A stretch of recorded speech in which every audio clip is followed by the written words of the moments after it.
40. 39. Number 1. 39. 38. 37. 36. 35. 34. 33. 32. 31. 30. 29. 28. 27. 26. 25. 24. 23.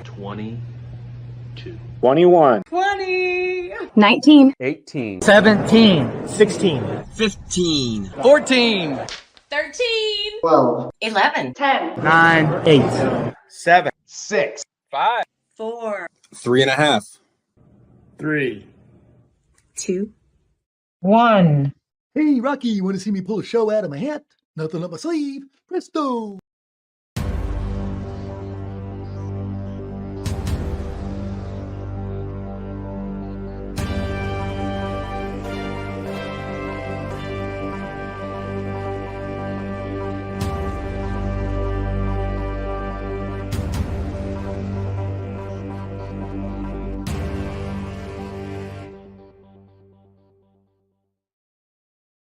Hi, and welcome to the Mouthwash Talk Show, a minty, fresh take on politics. And now we have a good show for you tonight. We have a good show tonight.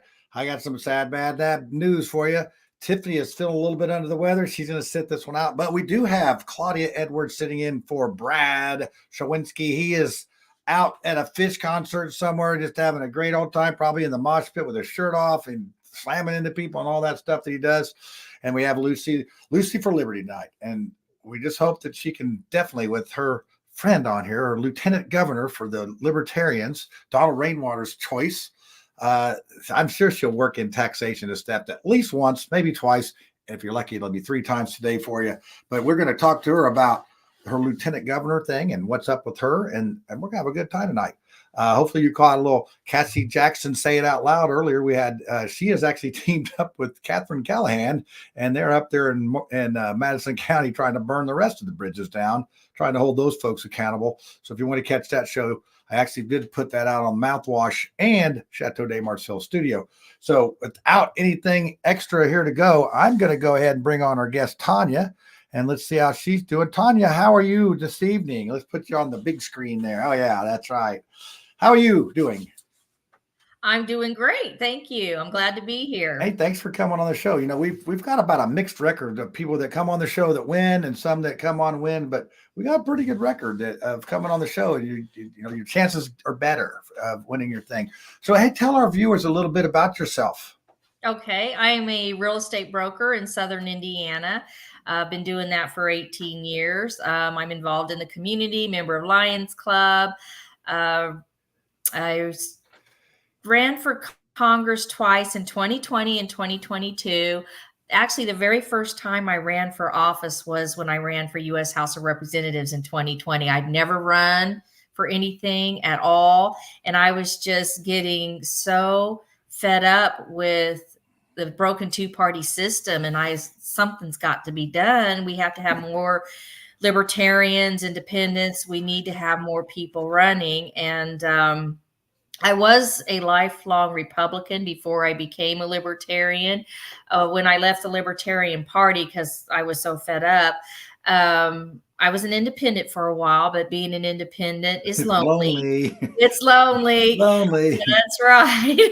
So I was looking and I found the Libertarian Party and just went down the platform and it was like, check, check, check. I'm a libertarian. So I joined the party. Yes. So I joined the party. And it wasn't long after that I decided to, put my name in the ring and run for office. And people were, oh, you have to start small. You have to start local. And I'm like, no.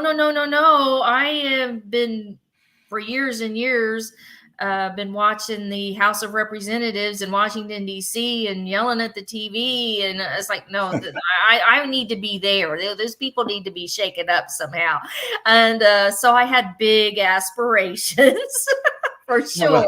But I ran a good campaign. I had the best campaign for libertarian in the country in 2020 for 3 ways. Yeah, I did. Yeah, that's good. I was amazed. So where are you?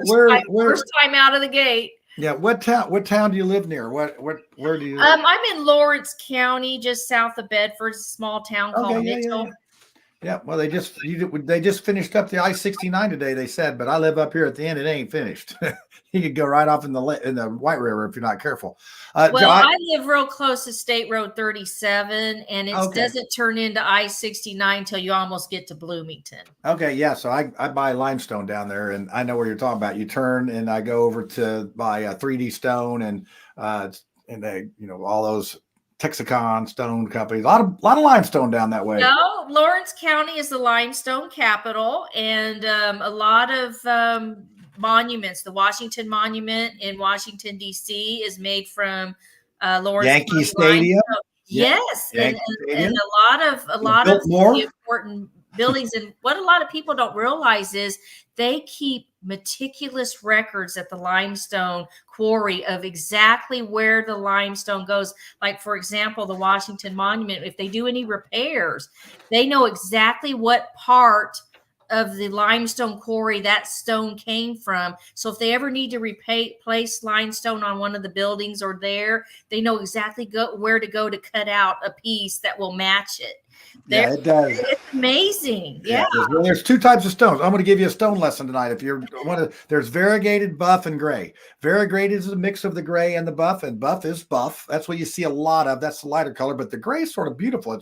Sometimes it's not quite as dark as my shirt, but that's your three types of stone. So there's your masonry tip of the day. Hey, we're going to go ahead and bring some folks on here and get this little party started. But I think I want to go ahead and play this. I think this one will help us both. This is Mark Small. We do small talk here, Tanya.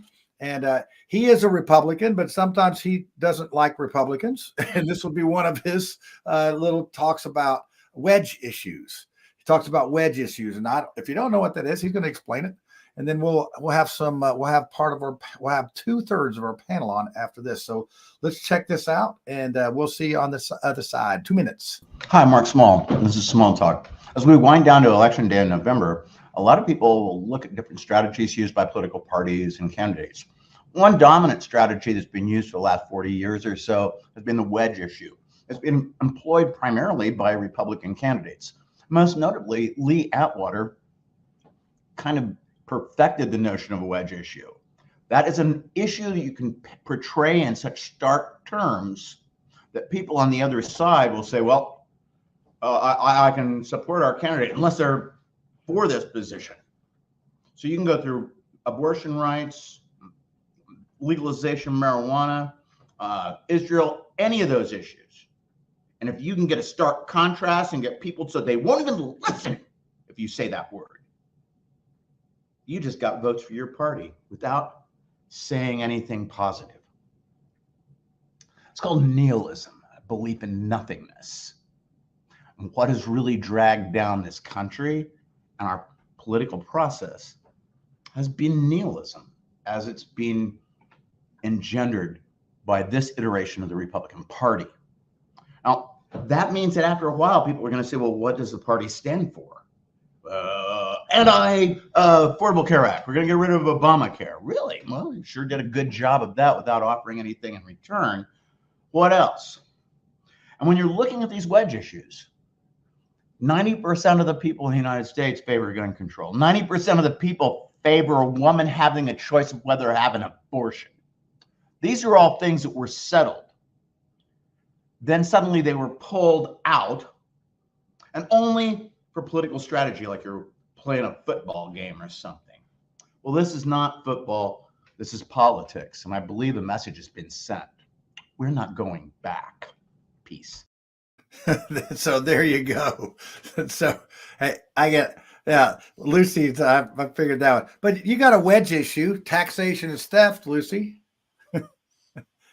This is a theft, truly, and that is not a wedge issue.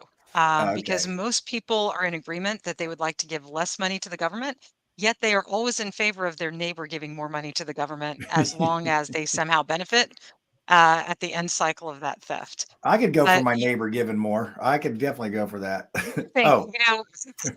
If your neighbors start giving more, they're going to be losing their flip-flops because that's right. Well, in your neighborhood. We called them thongs back in the day. I don't know what, they changed it to flip-flops in the 80s or something, but it used to be thongs. Now thong is a whole different concept. So we can just, I'll stop talking so Claudia can have a chance, but we can straight up start ripping Mark Small and talk about the contrast between what he said that is actually reality and how it ties into the libertarian principles that my friend Tanya would like to discuss. Yeah, we'll do that. So Claudia, how you doing? Claudia sends me a message. I've been working out. I just all that. I got caught in National Night Out rain tonight. It just started pouring on us. So we're all a little, and Tiffany's under the weather. So it's all this hot and humidity. How are you, Claudia? Oh, we can't hear you. I don't think her volume's not working.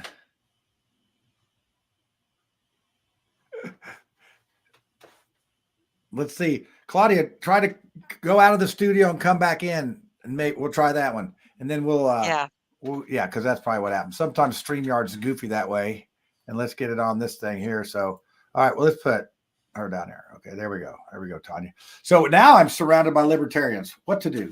Well, the first thing enjoy yourself. Okay. Exactly. And admit that taxation is theft. Tanya, we talk a lot about taxation, and one of the things that has really impressed me with, what you and Don have been talking about is the property tax issue, because I've been watching the property tax issue. I saw, how Hoosiers are losing the homes that they have been in, sometimes for generations. Grandma passed the house down, and now the government is literally stealing it from the grandchildren. What do you see as a libertarian or libertarian-ish? We may not be able to get to where we want to be, but what would you do as a libertarian if you could on the property tax issue? Okay. Well, when Donald Rainwater wins in November, and I am the lieutenant governor, which is also president over the Senate, I will work with the senators and the legislators to draft bills that Governor Rainwater can sign. One of our priorities is property taxes, as you mentioned, and what Donald Rainwater's plan is it's actually brilliant. Instead of property taxes, you just pay a sales tax when you buy the property. In Indiana, sales tax is 7%. You pay that when you buy a TV or shoes. When you buy a house, 7%. Now, that may seem like a lot, and for some people it would be to come up with 7% at closing. So his plan allows for you to spread it out over 7 years, 1% a year for 7 years to get to that 7% sales tax. Some people complain because they don't understand how do we pay for police and fire. Well, once the law is passed, it's not going to happen overnight. There will be a grace period so that local municipalities and county governments can adjust. If you go to a tourist city, they always have these little extra fees when you buy stuff or a service fee that helps with the local government. So what we would do in Indiana is every county or municipality would be able to, based on their needs, on their budget, be able to do something like that that would benefit their local community. But it would have to be with the voters, the local voters getting together and say, this is what we actually need, and this is what we need, a 0.5% tacked on here or there for purchases in our community to cover what we need. But if people don't have to pay property taxes anymore, and they can stay in their own homes and not have these mafia style tactics where they strong arm you to pay this tax or you're going to get kicked out of your home. And I once told a story, which is a true story, and I'm going to be at a rally Saturday with Rainwater, and I probably will tell this story. It's very sad. His name's TJ Fox. It was April of 2023, Campbellsburg. He grew up in his family's home. His parents had paid the house. They owned the house. And they paid property taxes religiously. Every year, property taxes paid. They passed away. And he was still living in the house. And then he lost his girlfriend. I mean, she passed away. So he was in despair, depression, kind of a recluse, didn't leave the house. So he ignored the mail and the tax bill that came in the mail. And eventually they put a notice on his door that his property was going to tax sale. sheriff's sale. And an investor bought the house, and the broker owner of the company I'm associated with knew TJ, because he grew up with her son. And she told me, she said, Tanya, they're going to have to drag him out of that house. He is not going to leave his family's house. He is not going to. And the day came, it was April 2023. The sheriff's deputies rolled up. He saw him. He barricaded himself in, and they were coming in. He set the house on fire because he said, nobody's going to take my family's house. He set the house on fire, ran out the back door. The police chased him, and he shot himself. And he's gone. If Donald Rainwater's plan had been in place, there's a good possibility they might still be alive living in his family's home. This should not be happening. The house had been paid for. They owned it. They paid their property taxes that they shouldn't have had to been paying to begin with. And the only solace was that people who knew him were driving by the house that was completely burnt down, because by the time the firefighters got there, it was toast. And they were like, good for you, TJ. You didn't let him take your house. It was gone. And the investor ended up, I think, selling the property. That's such a tragic thing. And here, it's tragic. And I've got the documentation. I've got the obituary. This is a true story, and it was down the road from me. And I know other people that knew TJ. And it's tragic. We've had, even when they started this reassessment process in the last 2 or 3 years, every year they reassess. And we had an elderly person here in Mars Hill that had to sell their house and move in with their daughter because they couldn't afford that much, because there are a lot of fixed things. And my property taxes have gone up 1,800% since 2020. So, just reassessing me. And that's been the problem. So I think we have Claudia back. Let's see if we got audio. Claudia, can you hear us? Can you come in? I can hear you. Can you hear me? Yay! Well, if we could have you on for week number 3, we might be able to have a smooth landing here. So hopefully. I apologize. And with all the storms, like the lights are flickering and everything. So if you lose me, I don't know. We might have to come up with a different idea. We'll have to get the cans and the string out and pull it real tight so we can hear. Yeah. But so is John Gilman your friend, Claudia? Do you know John Gilman? Because he's welcome back, Fraudia. Oh, that's funny. Come on, hey, we're besties. We're besties. Okay, yeah, I was going to say that sounded like Dorn wanting to ban Lucy from the show, kind of rhetoric, but that's good. So, Tanya, the property taxes. I'm going to get a question here. Here in Marion County, we have 70 TIFs. That's tax increment funding process. I mean, I've not heard anybody really address how those are gonna work when we get rid of property taxes. I mean, it's like, obviously those have to be addressed, and it'd be nice not to have TIFs anymore, because I think not only is that taxation is theft, it's actually taxation on our future tax money that we aren't going to get. So, well, actually, if you go to Rainwater for Indiana, he addresses that. TIFs are talked about in his plan, and he does want to stop the TIF process. So, and there is a good way of doing that. You don't need to have that, and we can't be giving money to big corporations who come in. If you talk about tax relief for big corporations, but your small mom and pop businesses don't get the tax relief. And we're going back to the property taxes. If we can give people back their money and they can stay in their homes, everybody's lives would be better. Oh, I can't say everybody's, but at least property owners their lives would be better if they could keep more money in their pocket. Yeah, and people need to realize, if you have more of your own money and then you have money to spend, consumer purchases, that boosts the economy. So we need to think about that. That's a win-win. One of the other things is, I hear people about, these tax plans. JD Prescott came out with one today. It was 7% tax on all services plus that. So his example was, well, we're going to tax the oil in the oil filter, and we're also going to tax the service of the oil. So basically we're going to 14%. And I'm like, why don't I hear somebody talk about cutting some spending. Is that just, have we just lost our way on that? I mean, that's also part of the rainwater plan, which, hey. which I love to brag about.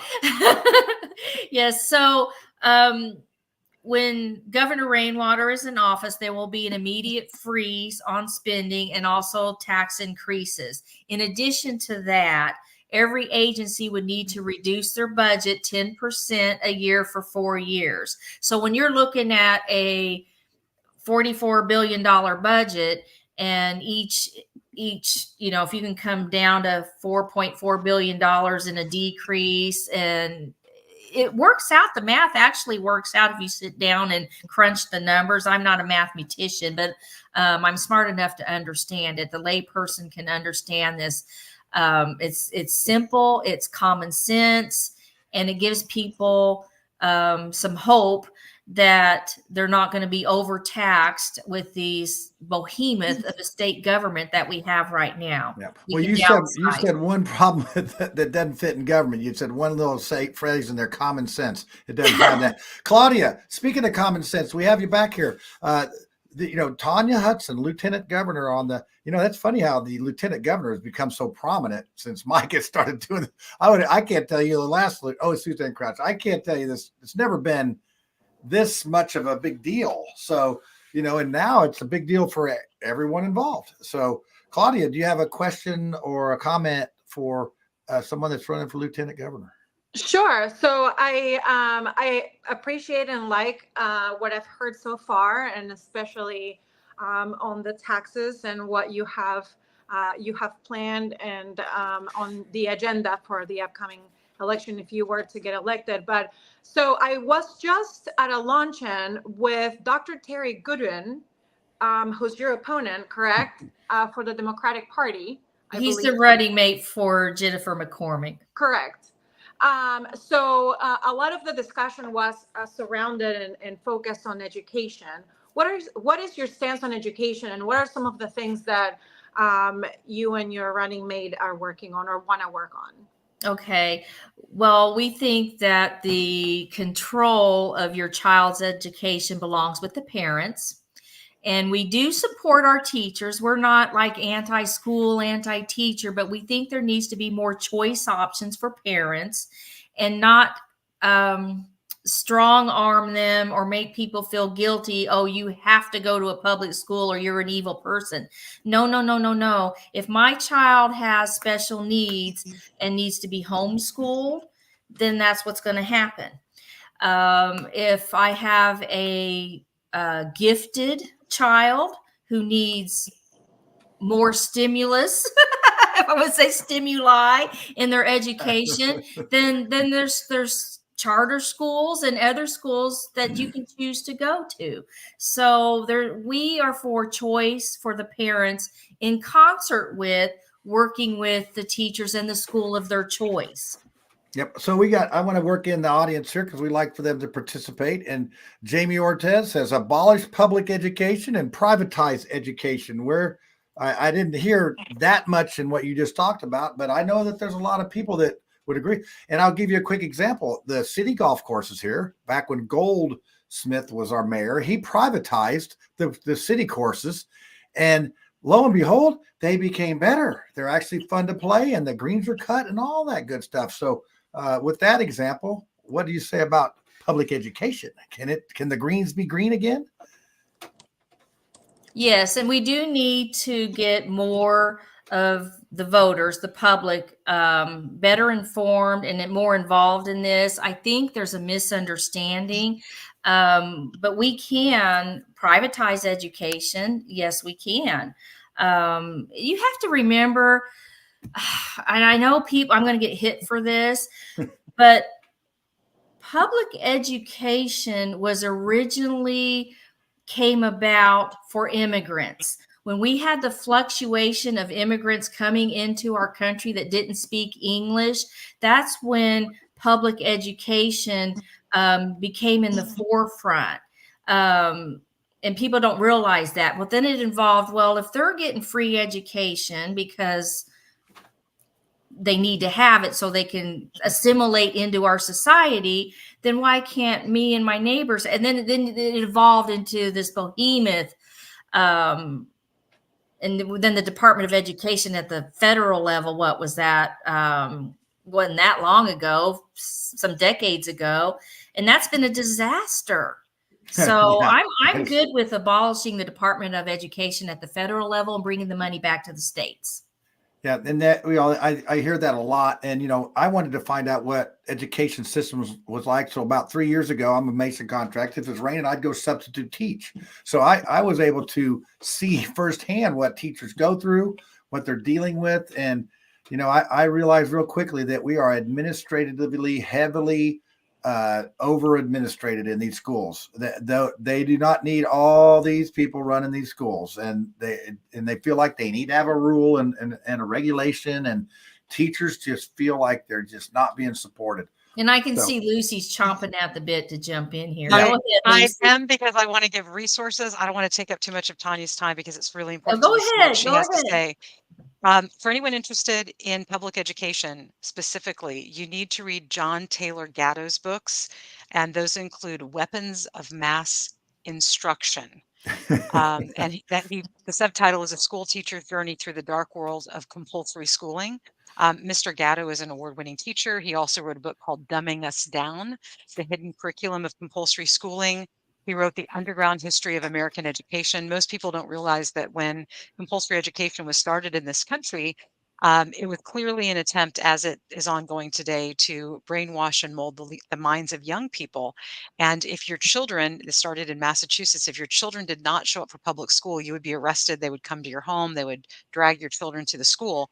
It is that important for the elite, for the cabal, for the ruling class, however you want to express it. It is that important for them to mold the minds of your children that they dangle out free daycare and the promise of a better life for your kids if you just simply let them show up.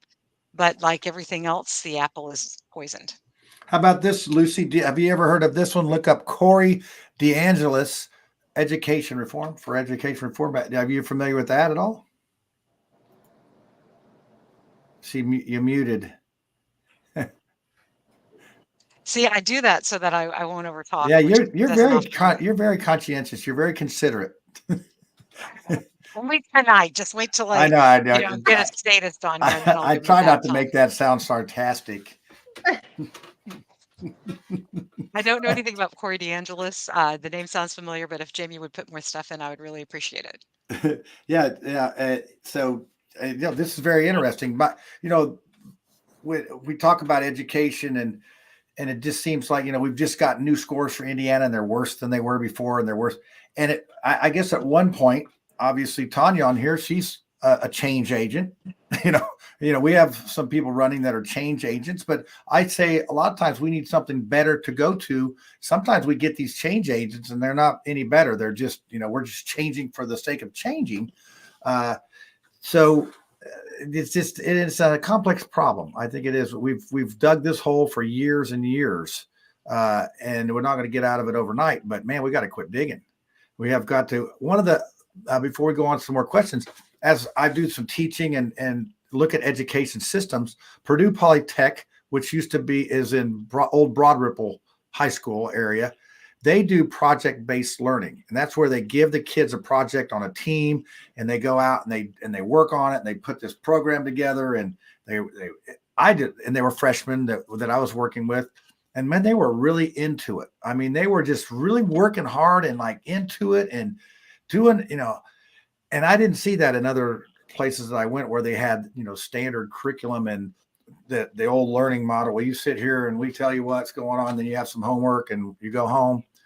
I mean, when we're competing with a computer that's right here, that's got games, got all these things, how do we get kids more interested in school? I talked to a gamer. I said, hey, a guy that wanted to make games and do the coding and all that. I said, we need to make educational games. It's just easy. We got education, we got games. Let's put them like this and then make it fun. That didn't seem too easy, didn't it? Well, and I think that our children haven't really been made, over the course of so many years to be sitting in a chair for 8 hours and then going home to sit again and do more homework. And then they are not getting the outdoor time and the activities, the physical activity that they need for development. I think that they are just not, now that we live in a very capitalistic society where everything's like, okay, we need you to work because we have all these operations, all these gears moving. And that's how our world functions is, through work, work, work. But then we're not thinking about the lives of these children and how they're going to that's going to impact their development. So I think that this needs to be looked at from a different angle, and some changes will need to be made for sure. Yeah, it does seem like adults forget what it's like to be a kid. They don't want to sit. I was always that kid that had the ADHD, and my report card always says Johnny has so much potential. So I know what it's like to do I that. don't mean to interrupt you, but No, go ahead. Slickwitty's in the chat, and he probably doesn't realize that I don't even look at the chat. I don't even look at the comments during, but I just happened to click over, and he's accusing libertarians of not wanting to answer hard questions. Okay, I'll put that up for you.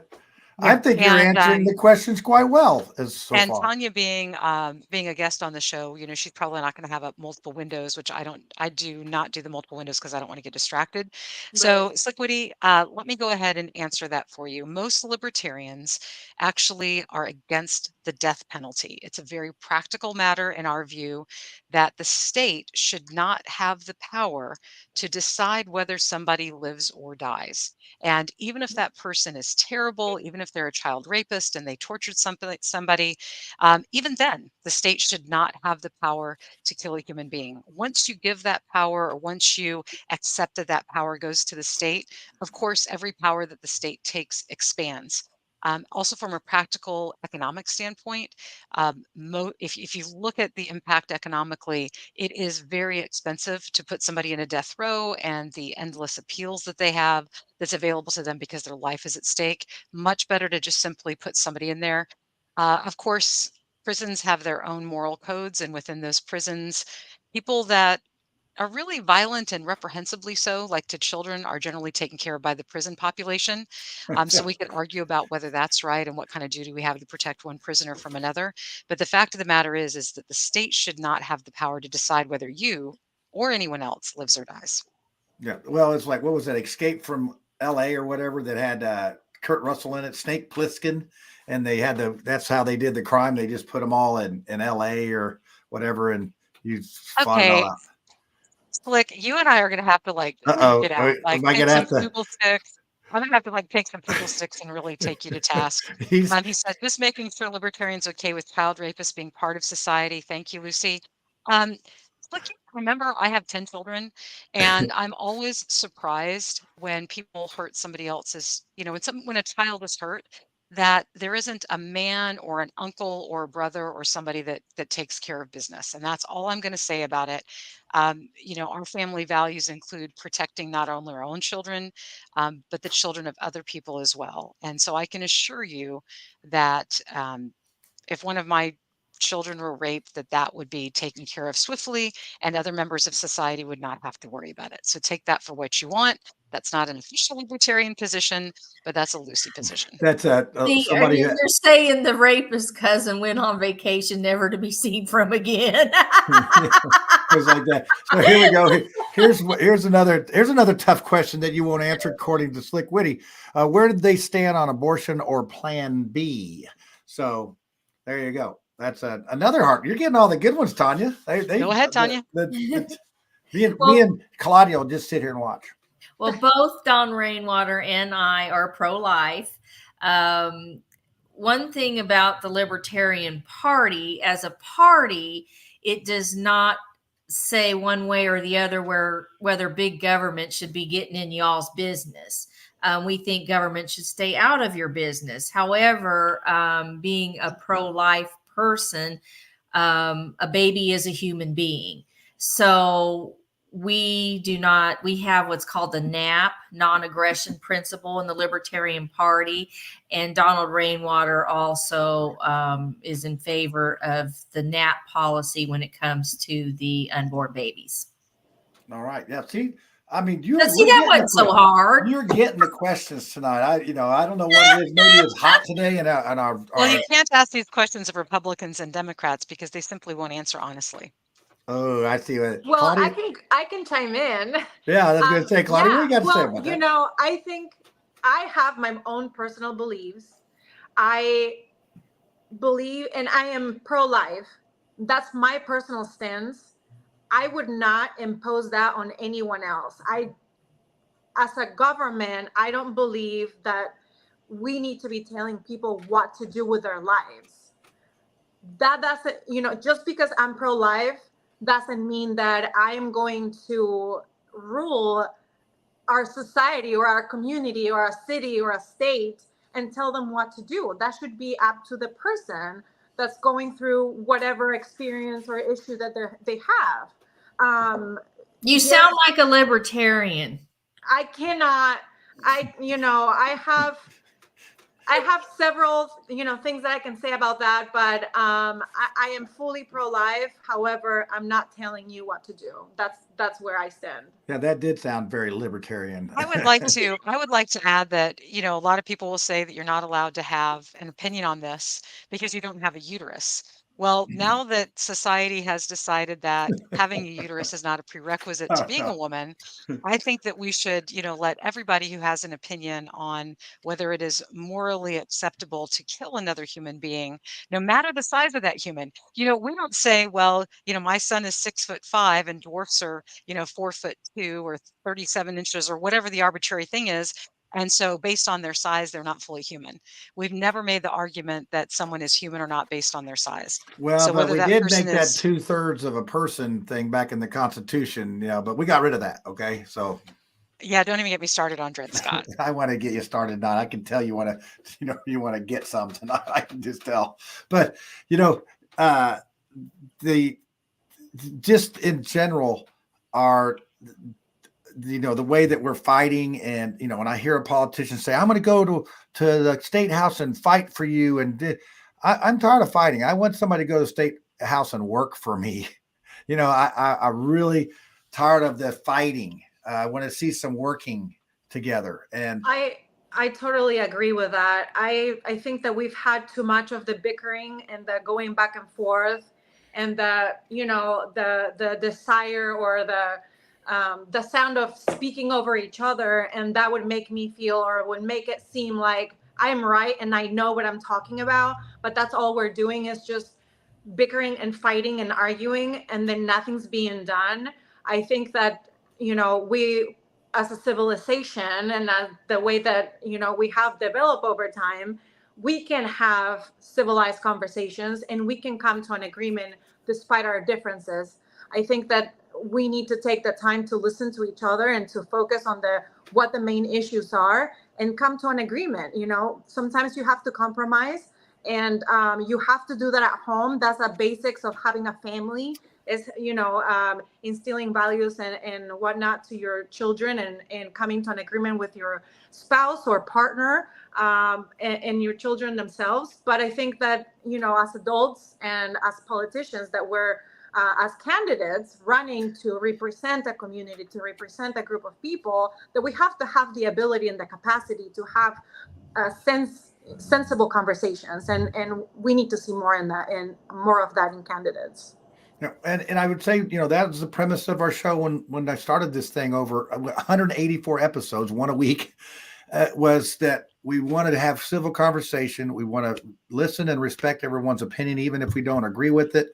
And, we have libertarians, Democrats, and, any independents, anybody on that we want to have on. And we're filling a void because our media, the mainstream media, is basically just trying to make us kill each other. I mean, if you look at it and you hear people regurgitate these talking points that they heard on TV, they didn't come up with that. So I think shows like ours, as small as it is or whatever, we get in here and we talk about stuff. I mean, you look at the questions we've had tonight already. Those are real issues, not easy ones. And I actually wrote my newsletter tonight on nonpartisanship, about the parties. Lose your label. You could be pro-life and be a Democrat. You could be pro-abortion and be a Republican. You could be libertarian and be perfect for everybody. So, but you see my point. So I'm going to ask you, Tanya, how do we bridge this gap? How do you get people to say, hey, change your mind about these parties? What's your spiel? If I'm in the elevator with you and we're going up to the 13th floor, because the 13 is my lucky number, I'll actually be 13 on Friday the 13th this year. Okay, first of all, if you're on an elevator with me and I'm going to be talking to you about libertarianism, I'm pushing the stop button because you're not getting off until I'm done talking. All right, I like it. No, seriously. Libertarianism is based on the U.S. Constitution. We're constitutionalists. So I think if we can get back to what our founding fathers intended, we would have better lives. One thing I tell people, the young people, they're in their 20s and 30s. People in their 20s and 30s do not know what it's like to live in a free country because we're not free right now. There's too many rules, regulations, taxes. If you look at the Patriots, Boston Tea Party, I don't want to rehash history here, but when we fought for our independence, people died, and for the amount of taxes were so much less than what it is now. It's mind-boggling, the cruelties and the harms and the hardships that they faced, that they fought for their freedoms. It's worse now. I mean, our founding fathers must be rolling over in their graves like, you guys gave it all away. What are you doing here? Well, and your question was more about the two-party system that's broken and how it's gotten nasty and how can we get away and play nice? Well, that's not going to happen until we get rid of the two-party system. We need to have more people, voters, to stand up, vote for libertarians, independents, and get more people in there who will do what you were talking about earlier, work for the American people in Indiana as well, not fight for. I'm going to fight for you. You were saying that all the time. No, Tanya Hudson is not going to fight for you. I'm going to go to the State House and get to work. And we can do that. Don Rainwater would have the bully pulpit. If we need to go into communities where the representatives aren't playing ball, then their constituents are going to know about it immediately. So we're not going to mess around, and we're not playing games, and we're not going to be mudslinging. I got a debate coming up this next Tuesday. That's how you got into that. I'm not going to be mudslinging my opponents. I'm going to be talking about the issues and how Don Rainwater's plan is the best thing for Indiana. He would make a much better governor. Remind our viewers when is that Channel 8? Where is it on one of the? Well, Rainwater's debate is in the fall with Channel 8, Fox 59. But when's yours? Mine is Tuesday, and it's at the State Fairgrounds. Okay. Indiana State Fairgrounds. It mainly focuses on agriculture, but we will have other topics as well. Hopefully it's not on at 9 o'clock because no, it's actually not on TV. It's on YouTube. You'll be We'll be there live streaming. We put it on Mouthwash. Come on. You know what? I'm gonna let my communications director, Lucy Britton, tell you about that. Go ahead, Lucy. Okay. Yeah. So, one of the benefits of doing these kinds of things in person is actually getting involvement. So there will be other libertarians in attendance and perhaps some Republicans and Democrats as well that will live stream that. At this time, I don't have any information that it's going to be simulcast or broadcast by any of the major networks, and they're missing a real opportunity. All right. Well, I need to make you an admin on Mouthwash there, and you can put it on there. Please do. I would even wear a Mouthwash shirt. Look at this. We're having a production meeting all of a sudden. There the show must be over.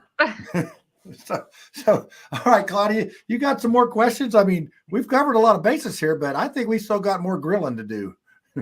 Yeah, I think that we should talk about something that's very important and a huge concern, and that we're facing in nationwide, but also in Indiana due to the legislations that we have. What is your stance, Tanya, and your running mate on gun control? Okay. I know I'm on the same page as Don Rainwater is on that, but I'm going to speak for myself. I'm pro Second Amendment. The Second Amendment was put in place to protect the First Amendment. And also, the state of Indiana's Constitution, what a lot of people don't realize, it has specifically in there, not only does it reiterate the U.S. Constitution, the right to bear arms, but it specifically says for self-defense, to defend yourself. So for those people who argue that the Second Amendment should be for hunting, not in Indiana, it's for self-defense. It clearly states that in this Constitution, the state Constitution. Hey, I am just to let people know, Hoosier Ag Today, who is sponsoring the debate, will be live streaming from their channel, and that they're actually very, very popular. So I expect that farmers and other people in agriculture are actually really going to care about this particular debate. Jamie asked about a live stream, what, like Is a watch party? is that it right there? Do you think, Slick Witty, is that a live feed for the debate? So we got some really good people in our audience. They'll track stuff down. If you don't get it, Lucy, they will. So yeah, I'm looking at the debate notes and I'm seeing that we start at 3. We should be ended at 4. That's Although a I weird don't time. expect it to actually What end at is it? Is 4. it because farmers go to bed early or something? What's that? No, I think that they're trying to stop it from being, an endless thing. But the debate rules that they provided to us do say that they will allow the debate go over. There are a couple of circumstances when the debate will go over. It's very clear how much time each candidate is awarded, is given, and so if it takes more than an hour, it will take more than an hour. Yeah, you gotta watch that Micah. He went 3 minutes over at the convention. Yes, Liquid, if you're getting that debate link from Micah's page, I would not be surprised if that's a Republican tracking link so that they can pixel you and follow you around the internet. Yeah, I So think I would that's not use that. I would simply go directly to Hoosier Ag Today's page. I think that the end of that is RUPOO. It's Republicans up in your business. That's what I thought it was RU poo. Well, if you're a Republican, you probably are poo. Oh my, come on! I thought we weren't slinging mud or poo, or anything like that. You know what? It's just compost. Yeah, it is. Point. It's all. Yeah, it's like we're composting now. That's it. So yeah, this will be interesting. But I guess I was making a comment, Lucy, about the 3 o'clock start time. That was like so farmers go to bed at 5 o'clock now or something in PM because they got to get up and milk the cows at 4 in the morning or whatever. That's a lie because farmers milk cows 7 and 7. That's all the milk cow farmers I know. That's what they say. So how would you like to milk cows twice a day? And even though it's going to be live stream with Hoosier Ag, people will be able to replay it later in the evening. It'll be replayed over and over. So when you get off work at 5 or 6 o'clock and come home, you can have your dinner and sit and watch the debate. The replay of it. It really ought to be a good one with you on there, with Mike on there, with good. I mean, it'll be worth watching. Well, and fortunately, I guess it's fortunately, I'm going to have center stage, so it'll be a Tanya sandwich. All right. Well, you watch them both. You're going to try and get those people to stop being status and trying to control your lives. Set up your teleprompter right in front of their face. And if you guys don't know me, I'm sitting down. I am very short. So Lucy's job is to make sure that I have a podium that's either short or have a step stool. I guess they can't change the podiums, but I need a step stool. Otherwise, I'm going to be like this with my head over the podium. She said she was going to call Todd Young up and get his lifts out of his shoes. Oh, sorry, Todd. I'm sorry about that. There's no reason to apologize for that. There's no reason. I would like to contrast what's happening with the property tax issue, because Don Rainwater has been very consistent about his plan to stop Hoosiers from having their property stolen from them, just like what happened to TJ. And it's funny because very good, Dorn.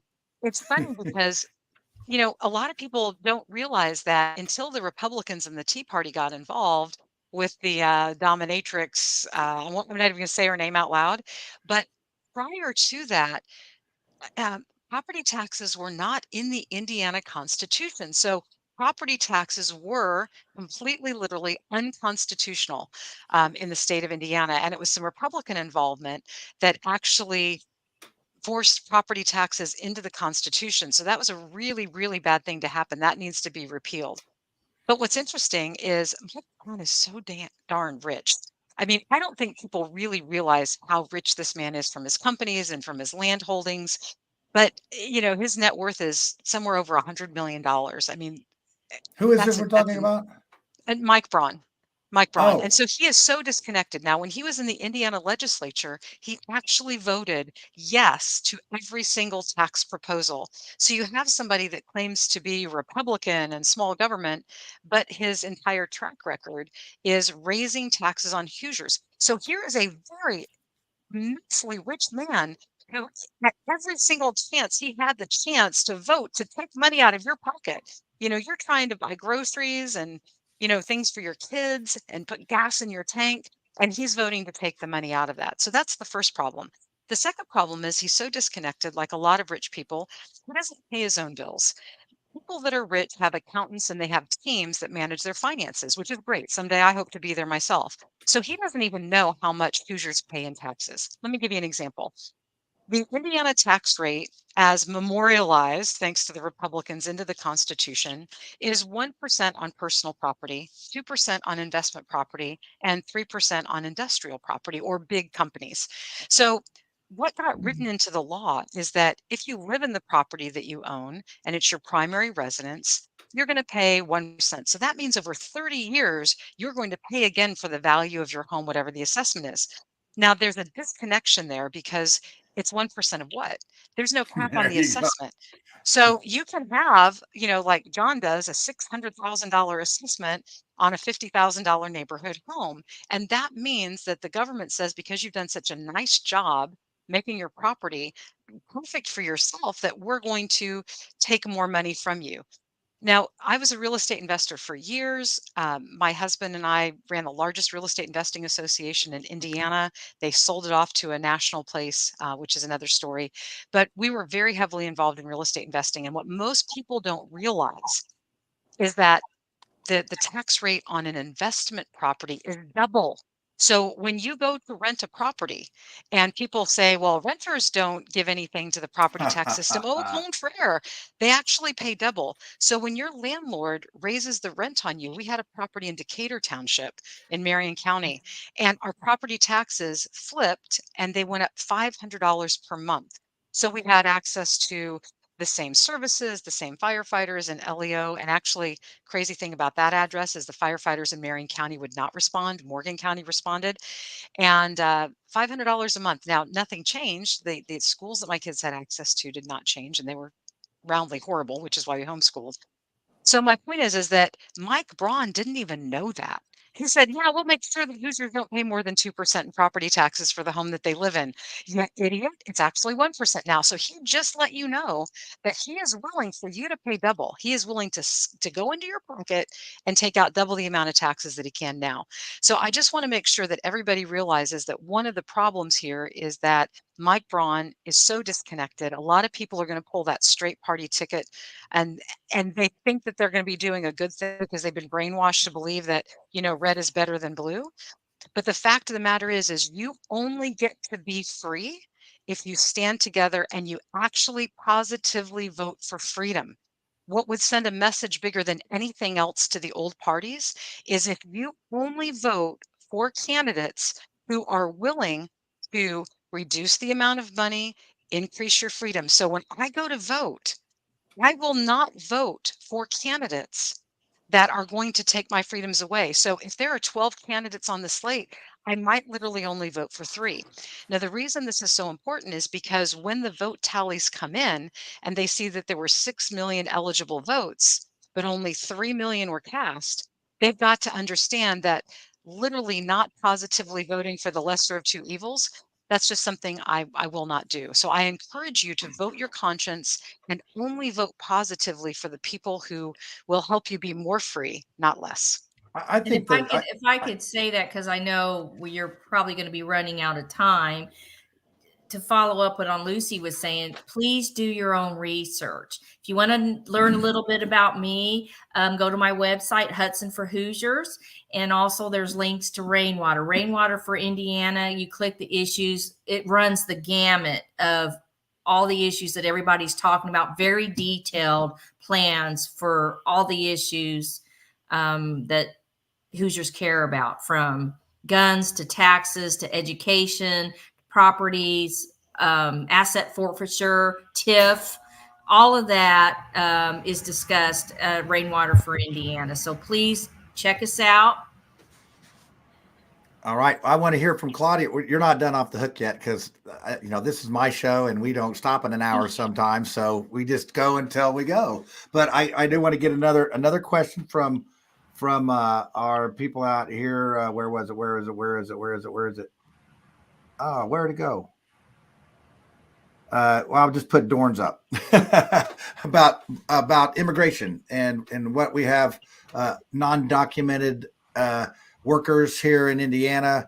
And I know that it's a federal issue to, do something with the borders, but do you have a position on, folks that are here working, probably some not paying taxes, some on shared Social Security numbers? Do you have any kind of plan or thoughts on that? Well, I would prefer people be here legally and work visas, green cards, whatever they need to do. I personally don't have a problem with people wanting to make a better life for themselves and coming into the United States to work and make money. I would like to see more. I think the problem with the southern border is it's outdated by 35, 40 years. They need to upgrade the system so it's so easier. So when people come across, whether it be fingerprints, eyes, whatever, so that people can just be identified when they're coming in and they can go back and forth. And then you've got the real criminals who wouldn't pass the visual check coming through. It's like, sorry, but okay, I gotta push back on that because now you're profiling people, and there's going to be people. No, I'm talking about criminal records. Like if they've murdered people or they've been in prison, then those are the people you wouldn't want to. So if you want to call doing a criminal background check profiling, okay. Oh, I think it's. I think anybody would like to know that their criminals are coming in. I'm just that's telling what you I'm saying. But I have no problem. People will say that there's an issue with that on that. Well, I'll tell you what happens now is, say a state trooper pulls over someone who's doesn't have a license. I get profiled. Yeah, well, I mean, if you got one of these, you're getting tracked and profiled. So, if somebody gets pulled over, they don't have a license or whatever, they maybe have an out of country license or whatever. They used to impound the vehicle, take it, all that. Now they just write a ticket. They just write a $149 ticket, and that's it. And then they may pay it or they may not pay it. But it has gotten to the point where we can't process the stuff. So it's out of control. And what you said earlier, that it is a federal issue when you have foreigners from other countries coming into the United States. So that is a federal issue. State and local officers do the best they can, but they're limited with their resources. And I personally don't have any ill will towards immigrants who are trying to make a better life for themselves. I totally get that.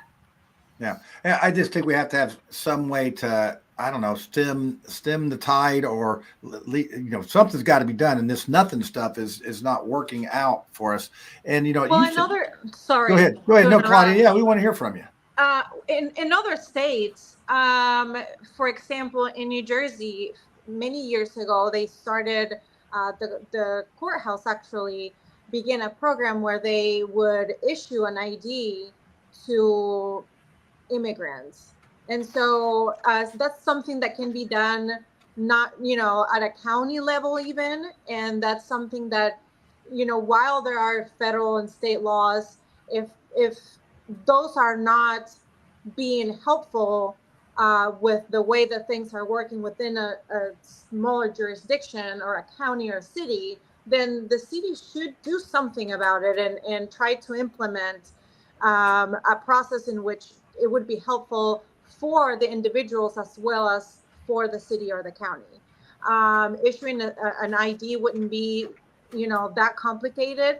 But again, what are we doing at a state level to protect or keep the community safe, right? It's not just that, that immigrants come and steal jobs and immigrants come and, they don't pay taxes. Like, there's a lot of education that needs to be done with the public because people don't understand what the process is.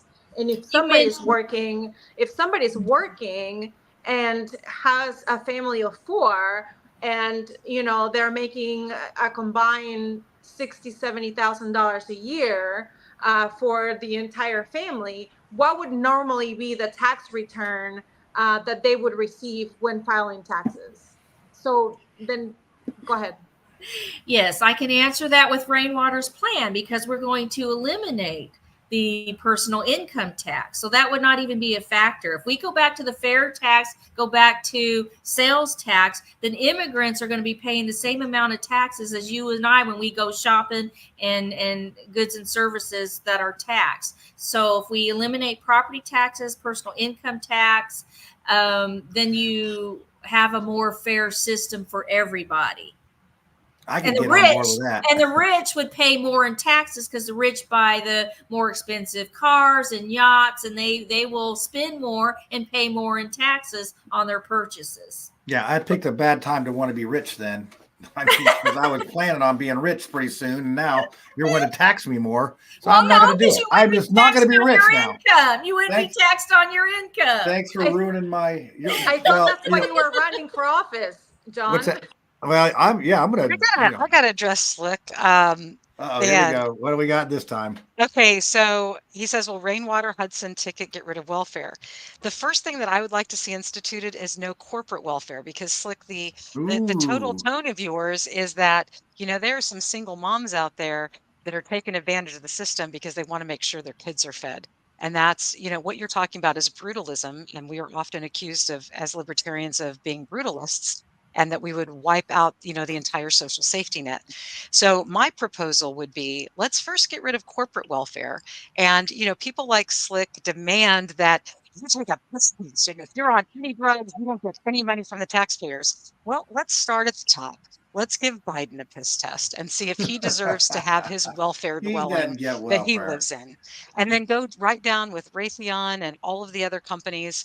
The entire food stamp system is really just a gift to big ag. I mean, the fact that food stamps will fund Doritos and Coca-Cola lets you know that the whole system was there to benefit the corporations. So I am not in favor of doing away with any type of welfare that goes to an individual human being to support their existence until we first eliminate all corporate welfare. Well, first of all, welfare has been outpaced by inflation to the point where you can't live on it. You cannot live on it. So therefore, we see more people in our food lines on the weekends and the days and things. So it is not, and it's not supposed to be a living. It's supposed to be a crutch and to help you get over. It wasn't designed. It was supposed to be temporary till you can get back on your feet. Yeah, but we've become numb to it, and it's just the way that we have it. But honestly, it's like putting cooked spaghetti back in the box. I mean, it's pretty much impossible to get that done because it's out. It's like, it's out. So I'm going to take Slick Witty to task. Slick, here we go. I'll tell you what, you're going to go to task with him.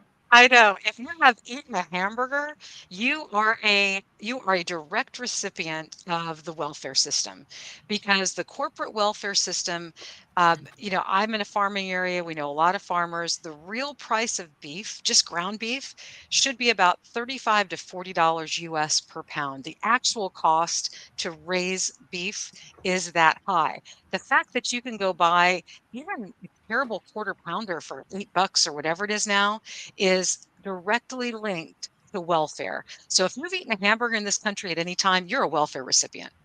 I'm glad Slick Witty's a vegetarian. He's not. I just made that up. It's not true. He's a vegan. He's trying to, tell us all about his religion. Well, and I tell you, we talk about subsidies and you talk about this. So back in the 90s, I was a cow farmer from like 1990, for about 20 years. And back in the 90s, they had tobacco subsidies. They cut them. So around 96, I think. And so what happened was these tobacco farmers got into hogs. And hogs got so cheap that you couldn't feed them out. So, I mean, once you try to change some things, sometimes a lot of people don't, the change, the cause and effect are a problem. And I remember going to the auction, and 100-pound gilt would be, they couldn't give it away because you couldn't feed it out to make your money back. So they would basically just go to nothing because no one would take them. So we have to be careful when we go to changing stuff. I know that it's, but at the same time, we got to start doing some things to be more reactive than, more proactive than reactive. And it seems like all we do right now is react to whatever's going on. Let's try to hand it off at the past, but no. I think politicians like that because they cause a problem, then they have to be the solution. And then That's keep doing called the Hegelian dialectic, just so you know, thesis, antithesis, synthesis. And we see this going on in the UK right now. So in the UK, perhaps you were aware that there was an African immigrant who allegedly, and I haven't confirmed this yet, I just heard this afternoon, was actually in a BlackRock commercial, just like Thomas Crook was. And this African immigrant is accused of, I guess, raping and killing 3 small children. And that turned into riots in the UK. So British people that were not immigrants started rioting. But see, here's the problem. Britain, like Canada, has been on a focus of hiring immigrant populations as part of LEO, as part of law enforcement. And so now what you're expecting for the people who are of, the same or similar religious classes, perhaps they even have the same countries of origin, and you're expecting these people to come knock heads with their literal brothers and cousins. And that's not going to happen. So what's the end goal? So we have the thesis, which is we have the immigrants come in. We have the antithesis, which is the British people revolting against it. Well, of course, benevolent government is going to come in and say, okay, fine, we're just going to have to do what we have to do. We're going to have to protect everyone. And that means facial recognition cameras on every corner. If you're not already carrying around your personal tracking device, we're going to make sure that you have it inserted into your hand. They're going to come through and say that the benevolent state is going to now become the surveillance state. And that's the way that they're going to deal with it. But that doesn't actually deal with the problem, does it? But what it does do is it gets people clamoring for some solution so that they will feel safe. And Benjamin Franklin said it best. What, when he got hit by the lightning? Oh yeah, you know what he said? The lightning, and he said, he said, people that will trade safety for freedom are going to get neither, and they deserve neither. They do not deserve safety. Yeah, and then he invented the key for safety.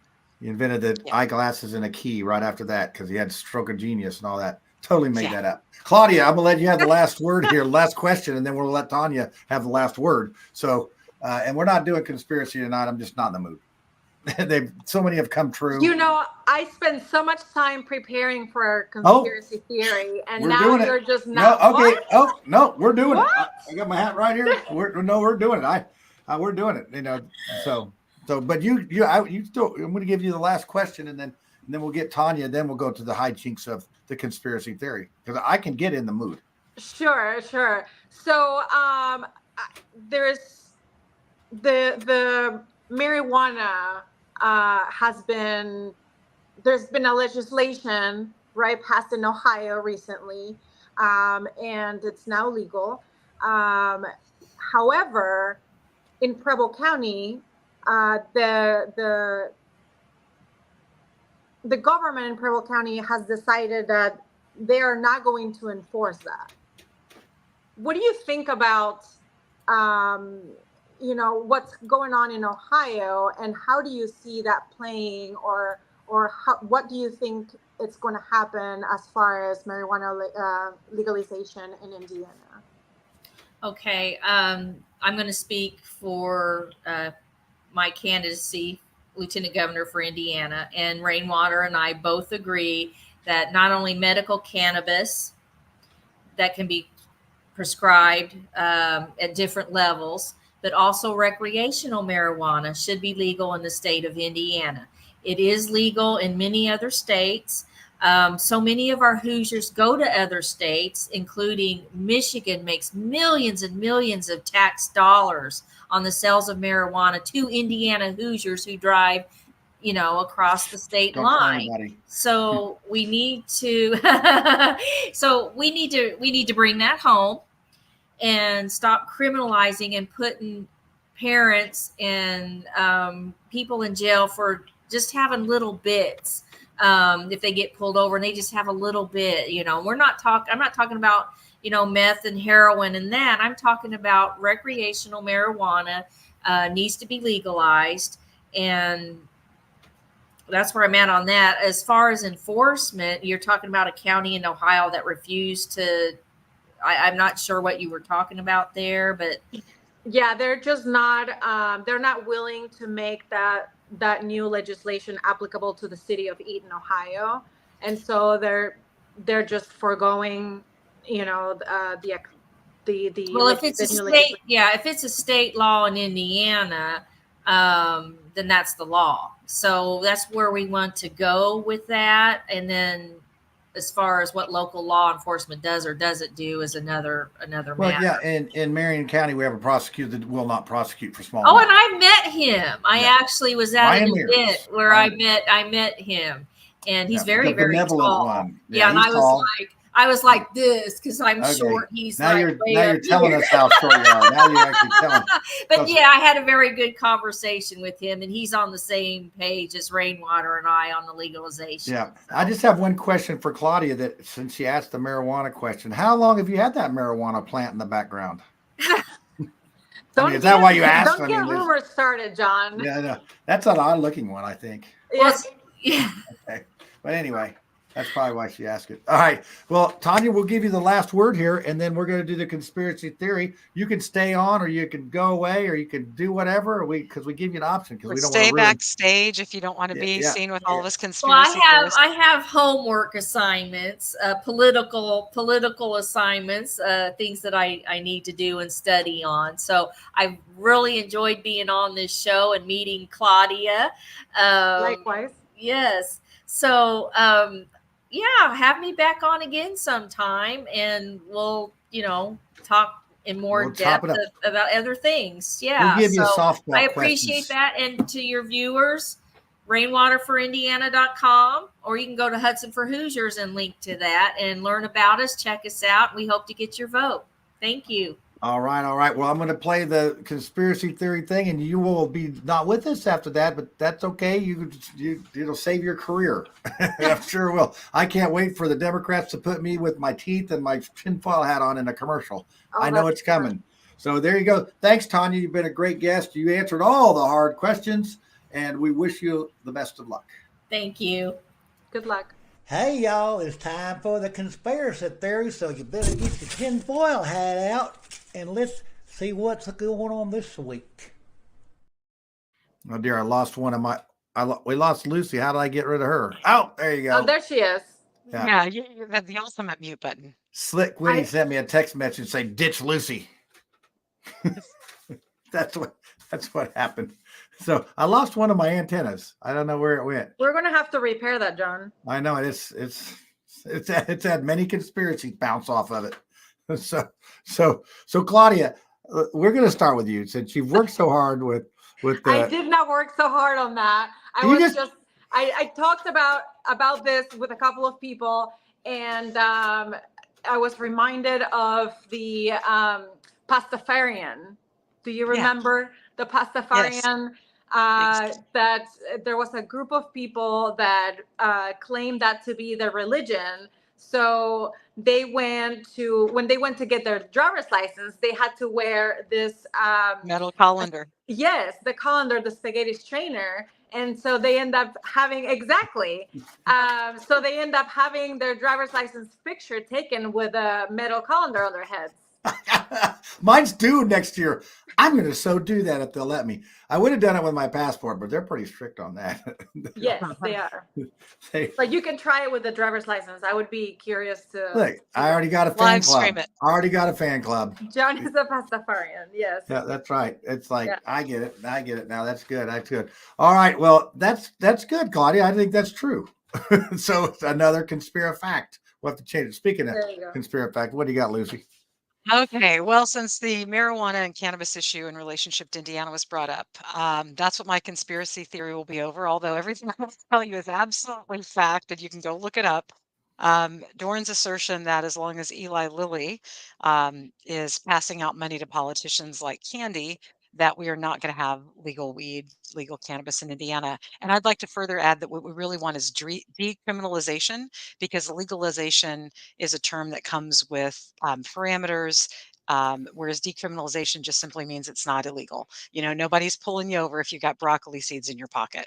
You're not going to jail for that plant.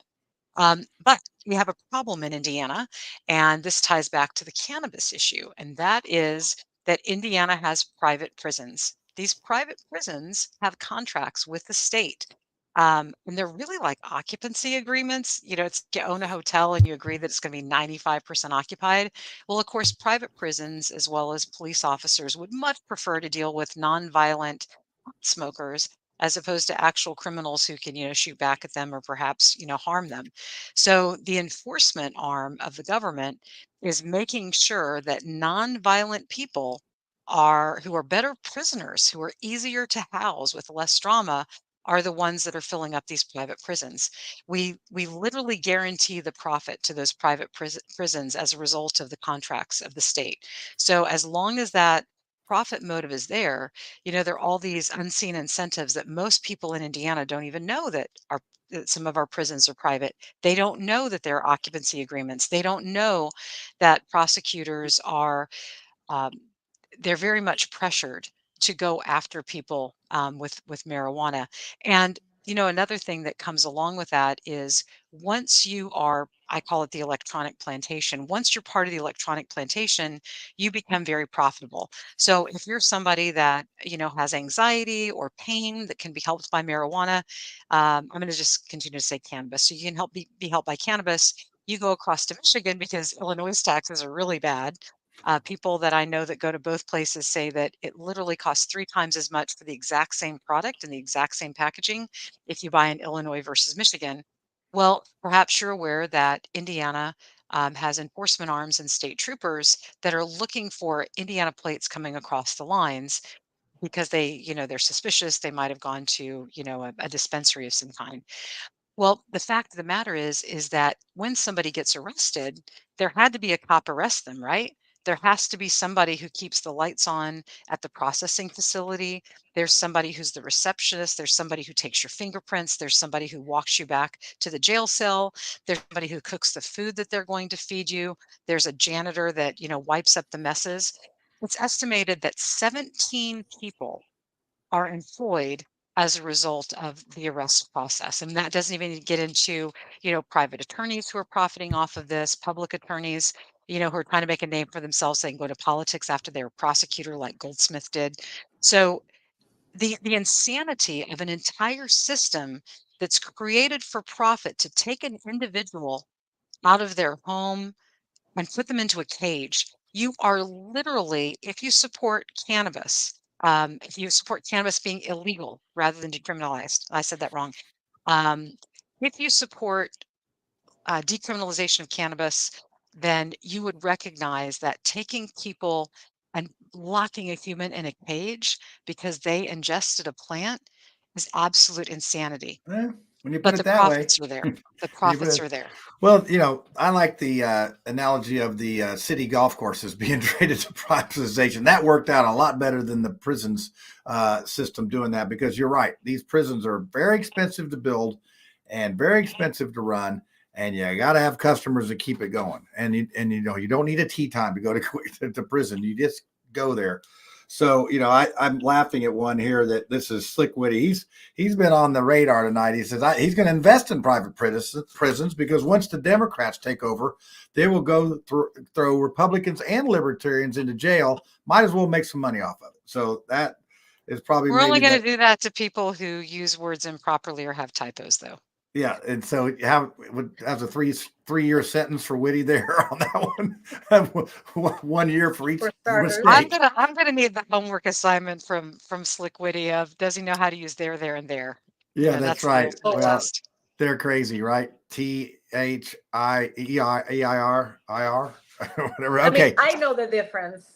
I'm Johnny can't read. That's the saying. Johnny can't read or spell check. That's why I have that. And artificial intelligence can't even fix my writing. It's terrible. Here's my conspiracy. This is going to be, we are going to have a war. We're going to have a war to mess up this election. Last time we had COVID pop up, and that got the election all sideways. This time there's going to be a war.